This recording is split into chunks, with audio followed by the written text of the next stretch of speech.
because so it's Instagram usually comes slow. up first. Bam. Look at that. All 4 feeds are in. Hello, everybody, and welcome to Monday Night Live. I was wondering if you were going to do it or not. I do it? So I was going to say Monday Night Live. All right, well, I'm going to adjust. There we go. There we go. Oh, we are good. excited to come at you live Monday night at 5:30 slot. We're super stoked. We have had such good feedback about this time slot, so yes, we are excited. Instagram's got a little bit of a glitch. There we go. Be patient with us, Instagram. So welcome, and it's sunny. It is. I have to comment on the weather. So happy. In fact, we were spoiled over the weekend. It was lovely. It was like a high 60s. Yeah. I was in bed, Sick. ill, but... And I was up north in Salt Lake, where it still wasn't too bad. Really? I feel bad for everybody up in northern Utah right now. Snowstorm. They got like 12 inches, and they're going to get more. So just pounded. Yes. Well, I want to jump into tonight's topic. Tonight's topic is really cool because it builds on what's happening this weekend. So this Friday night from 6 to 8 here at Turning Leaf, we are going to be doing our self-love workshop, or learning to love ourselves workshop. Yes. And this is such an important one. It's one that I really encourage all of you to, if you haven't already registered, get in and get it registered.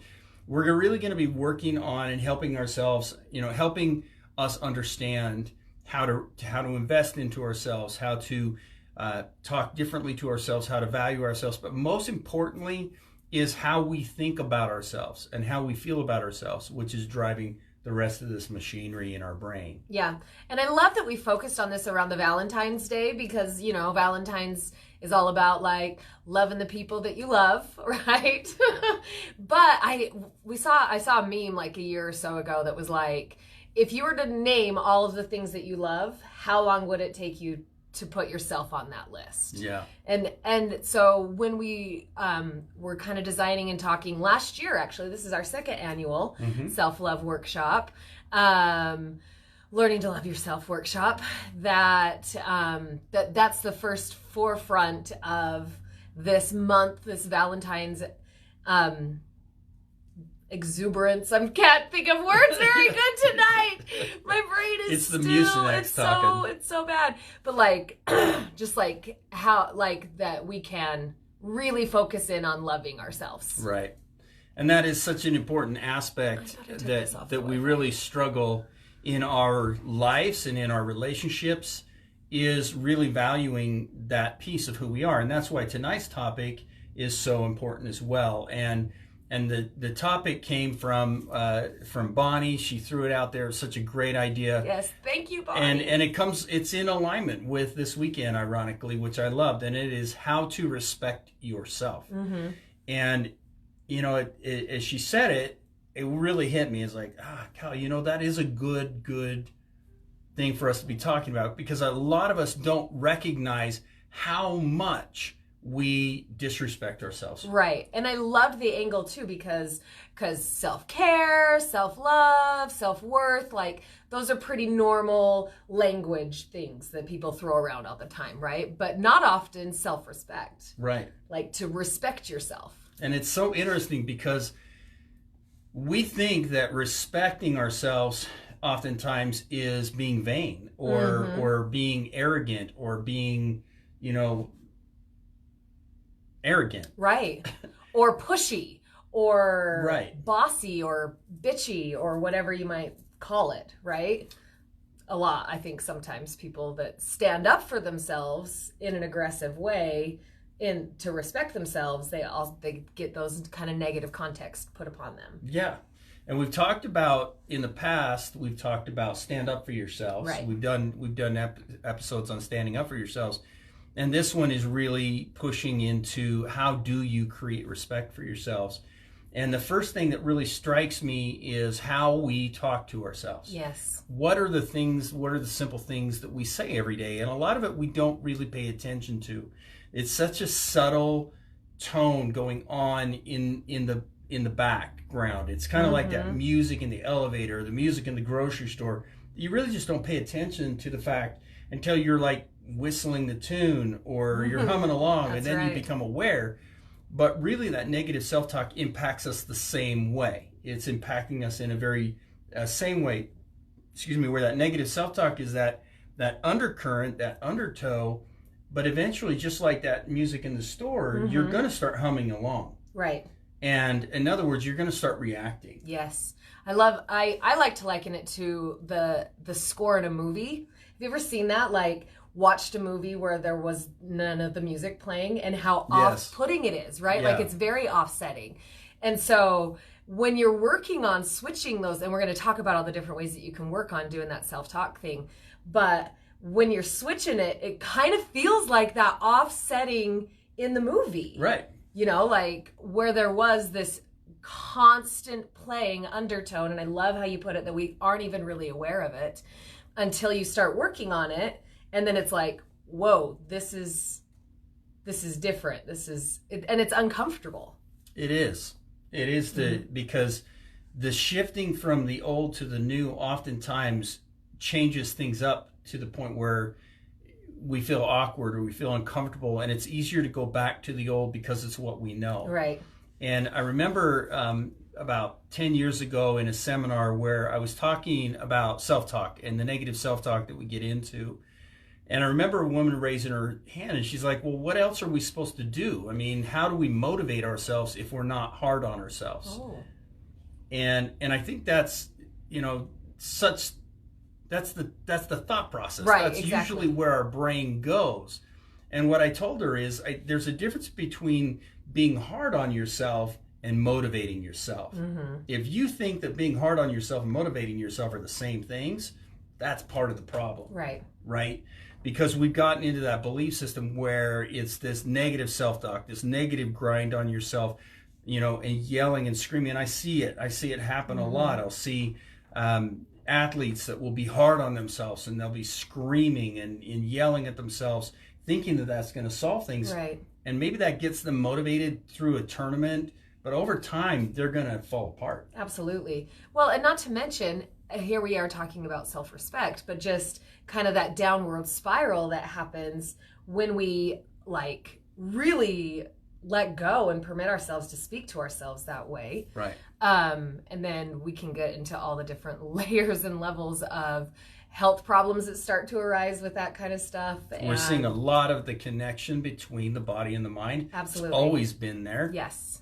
I love that it's being proven though, scientifically now, instead of just this is, I think that Eastern philosophy and medicine had they're ahead of the game on that one, right? Well, that's what I love. And I love that you say that it's being proven scientifically, and it's like this stuff was proven scientifically generations ago. We just didn't get on board. Finally, Western medicine gets on board, and it's proven. It's proven scientifically. That's so American, isn't it? It's so arrogant.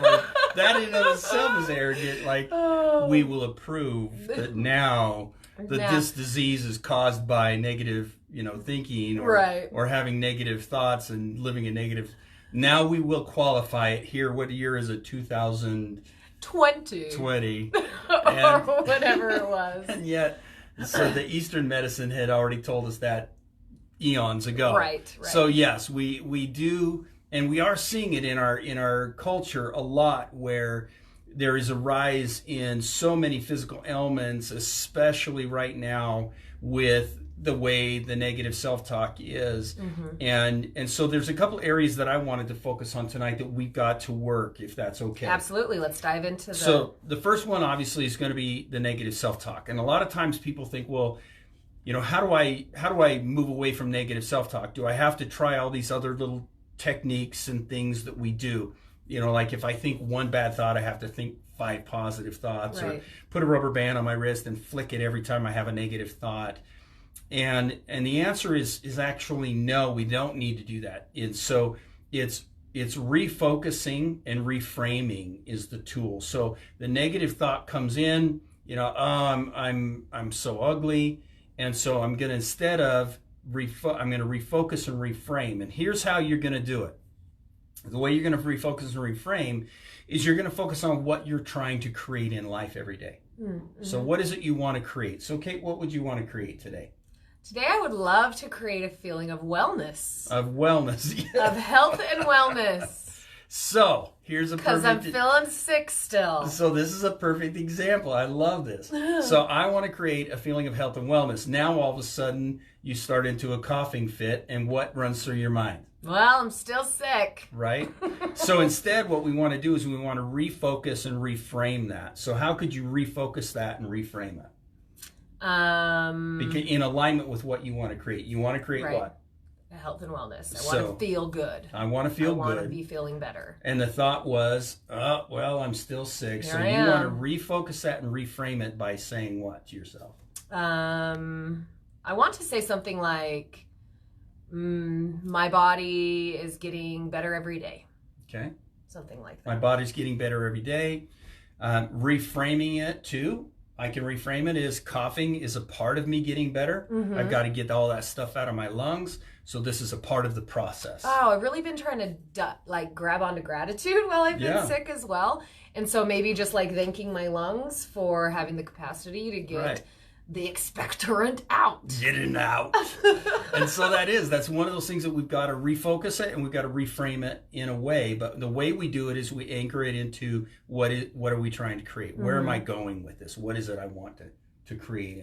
Does that make sense? Yeah. Let me run this by you because in the Girl I Got You group that Jamie Leitner and I do on Facebook, you guys are killing it. We do an I am mantra statement every single week, and there's a lot of controversy out there with the I am statements, especially when you don't necessarily believe in them. Right. Mm-hmm. And so that idea of grabbing onto something that's still true to you, that will flip your thinking enough to head in that positive direction and still make you stretch and grow. I think that's kind of like the sweet spot. So I don't know exactly what my question is, but what? Well, I think what I hear you saying is you may be saying it, but you don't believe it's true, but it's what you want it to become. Right. And that is all about focus. It's all about what you're focusing on and where you're headed. It's your goal. And in life, if I'm saying an I am statement that says, I want to be, I am more grateful, I am more grateful. And I'm thinking to myself, God, I am the least grateful person I know. Well, okay, that's where I am, but where I want to go is being more grateful. So that's like, if you're going to travel, you've got to figure out where you're going to go. So I'm going somewhere warm with sand and tropical. Keep going. Right? It's making me feel better. So I can't just say, I am going on vacation. I have to go, I am going to Florida. I am going to Belize. I am going to Hawaii. LA or Hawaii. I have to pick a destination. And I may not be there yet. I may still be here in St. George. I may still be in poor Salt Lake City with feet of snow. But that doesn't mean once I sent my intention, what that I am statement is also an intention setting process. So when I pick that I am statement, that's not necessarily where I am right now. It's where I'm headed. Right.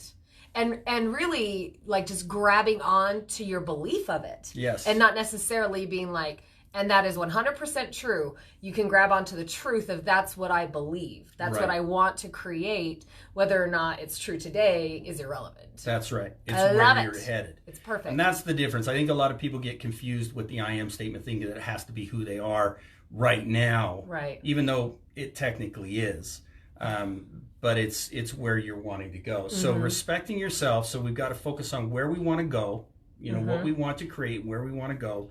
And then secondly, we've got to be focusing on the respecting yourself is how am I keeping commitments to myself? Yes. Am I keeping commitments to me? And that's an important thing is how do you respect somebody that doesn't keep their agreements with Absolutely. you? Like if I have a friend who's always like, yeah, I'll pick you up and then never shows, it's hard for me to respect that person. Right. It's hard for me to value it. But if I've got a friend that says, hey, I'm going to be there and they're always there and they're doing what they say they're going to do, and then that helps me know, okay, I respect that person. Well, it's the same with us.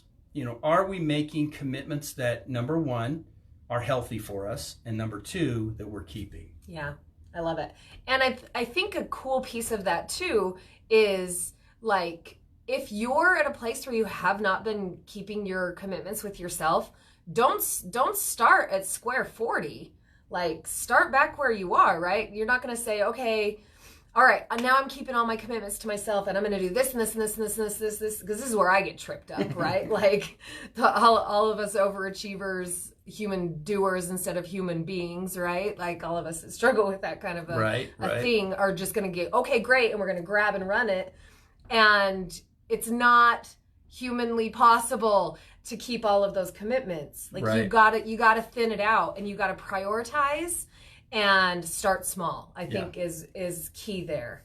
And by small, you mean what? Like get it back to the basics. Like, take it down to, strip them down. Like, okay, tomorrow, okay, this is what I would mean by small. Not super specific, right? So instead of saying, okay, I'm gonna get up at 4:30 tomorrow morning, and I'm gonna do this, and this.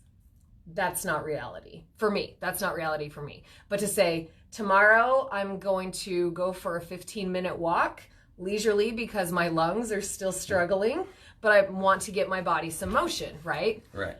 I can keep that commitment for sure. Right. Absolutely. Instead of saying, like, I'm going to do 3 hours and I'm going to go to Pilates and I'm going to do, like, get all this overachieverness that happens. Right. Because then I don't follow through with that. I lose more respect in myself, and the downward spiral happens. Right. And the thing that's interesting about it is that the commitments that we want to make, they are commitments that need to be moving us towards what we want to create. Which goes back to that first that we were just talking about. Exactly. So a lot of times if I'm making commitments, like if I'm going to the gym, I want to make a commitment that's going to move me to where I want to be, not necessarily where I want to be right now. Mm-hmm. And so if I'm saying, well, I want to be able to bench press, 200 pounds. I'm not going to go to the gym tomorrow and rack up 200 pounds. Right. I'm going to go, okay, where am I at now? Okay, if I'm at 115, now I'm going to make the commitment that I'm going to work at 115, then I'm going to work 120, and I'm going to keep working my way towards what I want to create. Mm-hmm. So I agree with you 100%. I love that you brought that out. Yeah. And I think that just the next layer to that is to really dig in and be kind to yourself, right? Like, this is a process, never ending. I love that word, practice, right? We talk about it often. Yes. Practicing in meditation. You need to practice being kind to yourself and building your self-respect. It's not so important. It's not a one and done. Yeah, it drives me crazy because we struggle so hard being kind to ourselves, but we'll work so hard to be kind to everybody else. Oh yes. Like, people will be freaking out about what they post about, like, oh my gosh, who did I offend? But yet then they'll get on there and they'll make these disparaging comments towards themselves. Right, yeah. But it's okay because it's me. Mm-hmm. It's like, no, it's not. Yeah. It's not okay. You do have to be kind to yourself. Mm-hmm. You've got to be treating yourself the way that you want others to treat you. And if you want to be respected, then you have to have respect for yourself. Mm-hmm. Absolutely. And so just to recap, the way that we do that is we work on our self-talk. Make sure that it's uplifting, that it's positive, and taking us in the direction that we want to go. And then I've just derailed, Dean. Commitments, thank you. You were on it. I was like, yeah, I'm going to sit back. And then we work on making and keeping commitments to ourselves. Right. And being kind. Yes. And being kind to ourselves. So thank you everybody for tuning in. I think we had a question up there. I don't know if we saw it. Courtney just said, I love you, Court. She says, Kate's the best. Thanks for helping me refocus the other day when I was having a rough evening. Awesome. You're welcome. It was always my pleasure. And then Todd says we can't all be overachievers. Except don't do it. Yeah. It's not worth it. It is. That's the thing is we do have to embrace the humanity that we have. And the sooner that, and not using that as a crutch or an excuse to say, well, I'm just embracing my humanity, so I'm lazy. Or, right. And I do see people that will fall into that trap. Well, this is who I am. And that's not what it's about. Being human is about experiencing the process and doing better every day. And if we can experience the process and do better every day, then we are killing it as a human being. So that is super important. Solid there at the end, Dean. That was really good. All right. So you guys join us at our workshop. Once again, it's this Friday, which is February the 8th. Dean, what day is it? Yeah, I think it's the 8th. It's Friday night. Friday night. From 6 to 8 p.m. 6 to 8. We will be there. It's here. Call us up, 435-652-1202 to reserve your spot. There's still some seats left. We do have a limited capacity on this one, and we're getting close, so make sure you call in. Because we'd love to hang out with you. Yeah, and if we need to, we'll do it again. Yes! So thank you, everybody, for tuning in. Like and share our videos. Please like and share our videos. Go to our YouTube page and also subscribe. I said it right. And then that'll help us as well. Use this as a topic with your family. Make sure that you're talking to everybody in your lives about this topic so that we can move it forward. Thank you all very much, and we'll see you next week on Monday Night Live. I'll Go High. I'll Go Low. All right. Bye.